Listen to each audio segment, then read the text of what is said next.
Assalamualaikum warahmatullahi wabarakatuh. Bagaimana kabarnya hari ini anak-anak? Alhamdulillah, luar biasa, Allahu Akbar. Semoga kita sehat selalu ya. Pada hari ini, Ibu akan menjelaskan tentang materi sistem pernapasan manusia. Pada kesempatan hari ini, Ibu akan menyampaikan tujuan pembelajaran. Yang pertama, mampu mengenali organ-organ serta fungsinya dalam sistem pernapasan manusia. 2. Mampu menjelaskan bagaimana proses pernapasan manusia. 3. Mampu menyebutkan cara-cara untuk menjaga kesehatan organ pernapasan manusia. Tahukah kalian, kita mampu membedakan harum dan bau tidak sedap karena Hidung termasuk salah satu organ yang membantu dalam sistem pernapasan. Hari ini kita akan belajar tentang organ yang membantu kita bernapas dan bagaimana kita bisa bernapas. Apa itu sistem pernapasan? Sistem pernapasan adalah sistem dalam tubuh yang berfungsi untuk menghirup oksigen dari udara dan mengeluarkan karbon dioksida. Kira-kira apa saja organ yang kita gunakan untuk bernapas ya? Baiklah, di sini Ibu akan menjelaskan organ pernapasan manusia. Yang pertama, hidung. Hidung berfungsi sebagai pintu masuk dan pintu keluar udara yang diperlukan oleh sistem pernapasan kita. Saat kita menarik napas, udara yang kita hirup mengandung banyak partikel kecil seperti debu dan kotoran.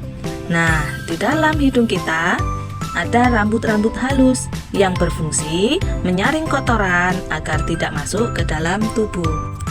Yang kedua, faring. Apa itu faring? Faring merupakan bagian dari tenggorokan yang terletak di belakang hidung dan mulut. Faring berfungsi sebagai jalur penghubung untuk udara dari hidung menuju paru-paru dan makanan dari mulut menuju lambung.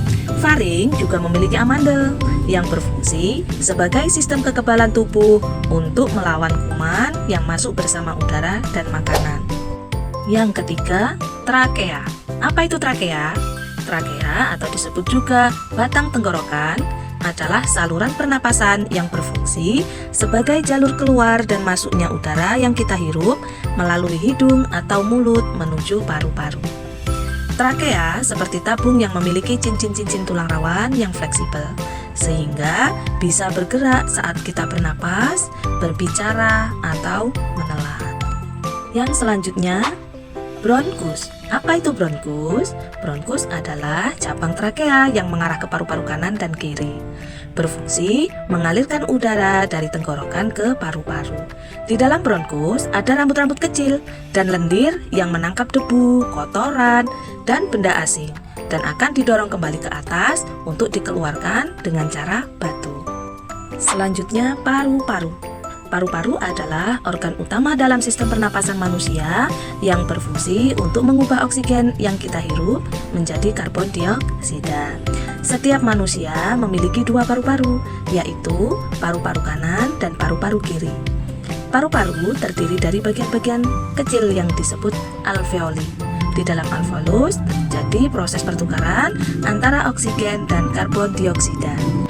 Selanjutnya, alveolus. Alveolus adalah kantung-kantung udara kecil di dalam paru-paru yang berfungsi sebagai tempat pertukaran antara oksigen dan karbon dioksida.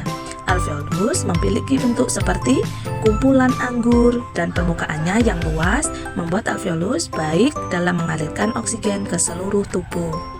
Yang terakhir, diafragma. Diafragma adalah otot yang terletak di bawah paru-paru. Diafragma berfungsi untuk membantu kita dalam menghirup dan menghembuskan nafas. Cegukan terjadi karena diafragma mengalami kontraksi tiba-tiba yang menyebabkan udara masuk secara cepat sehingga menghasilkan suara cegukan.